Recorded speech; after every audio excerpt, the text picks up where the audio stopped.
राम राम बहन भाइयों माताओं, ज्ञान कहानी 99 में आप सबका स्वागत है। आज मैं आपको गीता का 5वां अध्याय सुनाऊंगी। सुनो। उसके उपरांत अर्जुन ने पूछा, हे कृष्ण, आप कर्मों के संन्यास की और फिर निष्काम कर्मियों की प्रशंसा करते हैं, इसलिए इन दोनों में एक जो निश्चय किया कल्याणकारक होवे उसके मेरे लिए कहिए। इस प्रकार अर्जुन के पूछने पर श्री कृष्ण महाराज बोले, हे अर्जुन, कर्मों का संन्यास अर्थात मन, इंद्रियों और शरीर द्वारा होने वाले संपूर्ण कर्मों में कर्तापन का त्याग और निष्काम कर्मयोग अर्थात समुद्र बुद्धि से भगवद कर्मों का करना, ये दोनों ही परम कल्याण के करने वाले हैं। परंतु उन दोनों में से कर्मों के संन्यास से निष्काम कर्मयोग साधन में सुगम होने से श्रेष्ठ है। इसलिए हे अर्जुन, जो पुरुष न किसी से द्वेष करता है न किसी की आकांक्षा करता है, वह निष्काम कर्मयोगी सदा संन्यासी समझने योग्य है, क्योंकि राग द्वेष आदि द्वंद्वों से रहित हुआ पुरुष सुख पूर्वक संसार बंधन से मुक्त हो जाता है। हे अर्जुन, ऊपर कहे हुए संन्यास और निष्काम कर्मयोग को मूर्ख लोग अलग अलग फल वाले कहते हैं, न कि पंडितजन, क्योंकि दोनों में से एक में भी अच्छी प्रकार स्थित हुआ पुरुष दोनों के फल स्वरूप परमात्मा को प्राप्त होता है। ज्ञान योगी द्वारा जो परम धाम प्राप्त किया जाता है, निष्काम कर्म योगी द्वारा वही भी प्राप्त किया जाता है। इसलिए जो पुरुष ज्ञान योग और निष्काम कर्म योग को फल रूप से एक देखता है, वही यथार्थ देखता है। परंतु हे अर्जुन, निष्काम कर्मयोग के बिना संन्यास अर्थात मन, इंद्रिय और शरीर द्वारा होने वाले संपूर्ण कर्मों में कर्तापन का त्याग प्राप्त होना कठिन है। भगवत स्वरूप को मनन करने वाला निष्काम कर्मयोगी पर ब्रह्मा परमात्मा को सिंगरी प्राप्त हो जाता है। बस में किया हुआ शरीर जिसके ऐसा जितेंद्रिय और विशुद्ध अंतकरण वाला एवं संपूर्ण प्राणियों के आत्म रूप परमात्मा को एक ही भाव हुआ निष्काम कर्मयोगी कर्म करता हुआ भी लिपायमान नहीं होता है। हे अर्जुन, तत्व को जानने वाला सांख्य योगी तो देखता हुआ, सुनता हुआ, स्पर्श करता हुआ, सूंघता हुआ, भोजन करता हुआ, गमन करता हुआ, सोता हुआ, श्वास लेता हुआ, बोलता हुआ, त्यागता हुआ, ग्रहण करता हुआ था, आंखों को खोलता और मिचता हुआ भी सब इंद्रियां अपने अपने अर्थों में बरत रही है। इस प्रकार समझता हुआ निस्संदेह ऐसे माने कि मैं कुछ भी नहीं करता हूँ। परंतु हे अर्जुन, देहाभिमानियों द्वारा यह साधन होना कठिन है। निष्काम कर्मयोग सुगम है, क्योंकि जो पुरुष सब कर्मों को परमात्मा में अर्पण करके आसक्ति को त्याग कर कर्म करता है, वह पुरुष जल से कमल के पत्तों के सदृश पाप से लिपायमान नहीं होता है। इसलिए निष्काम कर्मयोगी ममता बुद्धि रहित केवल इंद्रिय, मन, बुद्धि और शरीर द्वारा भी आसक्ति को त्याग कर अंतकरण की शुद्धि के लिए कर्म करते हैं। इसी में निष्काम कर्मयोगी कर्मों के फल को परमेश्वर के अर्पण करके भगवत प्राप्ति रूप शांति प्राप्त करते हैं। क्षयकामी पुरुष फल में आसक्त हुआ कामना के द्वारा बंधता है, इसलिए निष्काम कर्मयोग उत्तम है।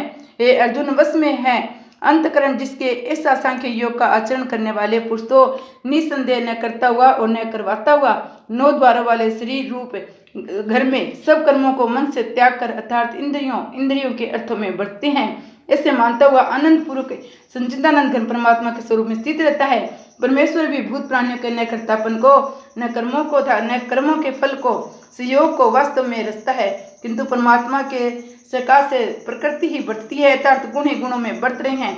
सर्वव्यापी परमात्मा ने किसी के पाप कर्म को न किसी के शुभ कर्म को ग्रहण करता है, किंतु माया के द्वारा ज्ञान ढका हुआ है, इससे सब जीव मोहित हो रहे हैं। परंतु जिनका वह अंतकरण अज्ञान आत्मज्ञान नाश हो गया है, उनका वह ज्ञान सूर्य के सदृश उस सच्चिदानंद घन परमात्मा को प्रकाशता है।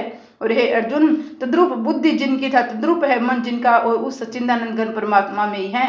परंतु एक ही भाव से स्थिति जिनकी ऐसी सत्यनारायण पुरुष ज्ञान के द्वारा पाप रहित और पुण्यवर्ती के अर्थात परम गति को प्राप्त होते हैं। ऐसे विज्ञानी जन विद्या और विनय युक्त ब्राह्मण में गो, हाथी, कुत्ते और चंडाल में भी संभाव देने वाले होते हैं। इसलिए जिनका मन समत्व भाव से स्थित है, उनके द्वारा इस जीवित अवस्था में ही संपूर्ण संसार जीत लिया गया है अर्थात वे जीते हुए संसार मुक्त है, क्योंकि सच्चिदानंद घन परमात्मा निर्दोष और सम है। इसमें वे सच्चिदानंद घन परमात्मा में स्थित है। जो पुरुष प्रिय को अर्थात जिसको लोग प्रिय समझते हैं उसको प्राप्त होकर हर्षित नहीं हो, और अप्रिय को अर्थात जिसको लोग अप्रिय समझते हैं उसको प्राप्त होकर उद्देवन न हो, ऐसा स्थिर बुद्धि संशय रहित ब्रह्मवेता पुरुष सच्चिदानंद घन पर ब्रह्मा परमात्मा को एक ही भाव से नित्य स्थित है। बाहर के विषयों में अर्थात सांसारिक भोगों में आसक्ति रहित अंतकरण वाला पुरुष अंतकरण में जो भगवत ध्यान जनित आनंद है उनको प्राप्त होता है। वह पुरुष सच्चिदानंद घन परमात्मा योग में एक ही भाव में स्थित हुआ अच्छे आनंद को अनुभव करता है। जो ये इंद्रियों तथा विषयों के सहयोग से उत्पन्न होने वाले सब भोग है, वे यद्यपि विषय पुरुषों को सुख रूप भासते हैं तो भी निसंदेह दुख हेतु है।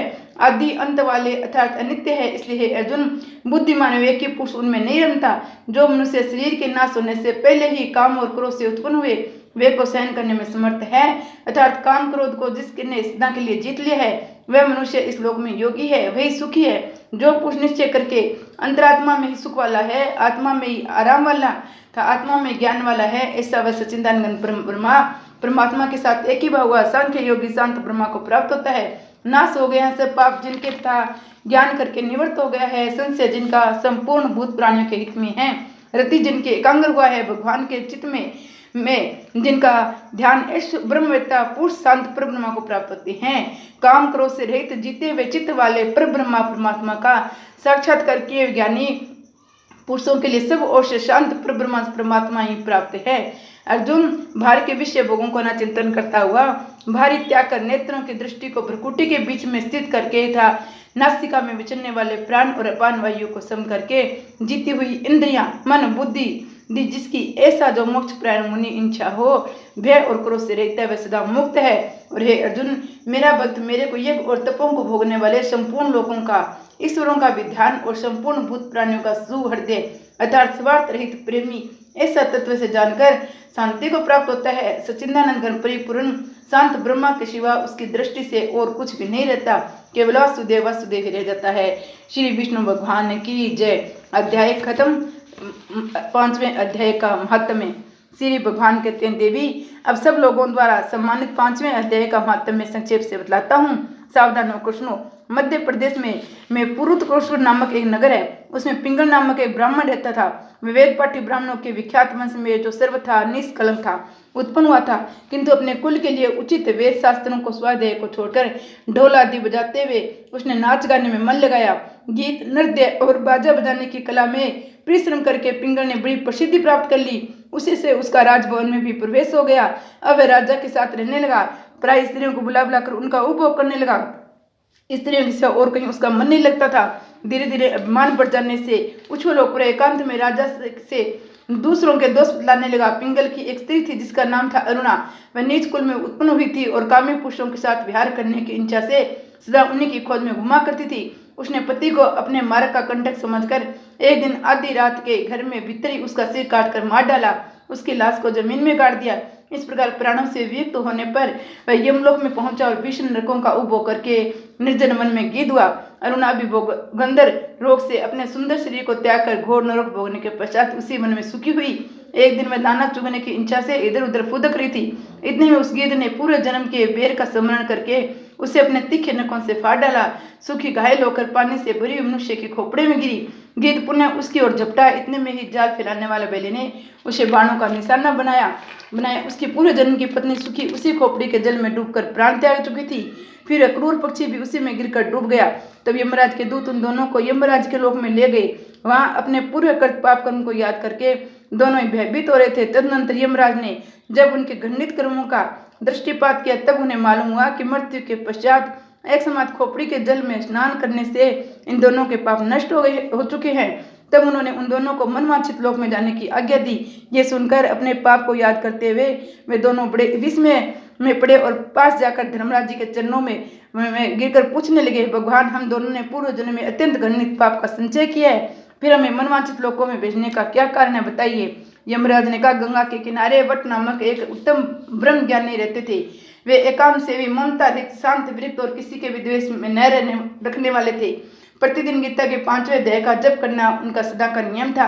5वें अध्याय को श्रवण कर लेने पर महापापी पुरुष भी सनातन ब्रह्मा का ज्ञान प्राप्त कर लेता है। उसी पुण्य के प्रभाव से शुद्ध चिंत होकर उन्होंने अपने शरीर का परित्याग किया था। गीता के पाठ से जिनका शरीर निर्मल हो गया था, जो आत्मज्ञान प्राप्त कर चुके थे, उन्हें महात्मा की खोपड़ी का जल पाकर तुम दोनों पवित्र हो गए हो। अतः तुम दोनों मनवांछित लोकों को जाओ, क्योंकि गीता के 5वें अध्याय के माध्यम में से तुम दोनों शुद्ध हो गए हो। श्री भगवान कहते हैं, सबके प्रति सम्मान भाव रखने वाले धर्मराज के द्वारा इस प्रकार समझाए जाने पर वे दोनों बहुत प्रसन्न हुए। विमान पर बैठकर वैकुंठ धाम को चले गए। श्री विष्णु भगवान की जय। गीता जी की जय। कृष्ण कन्हैया की।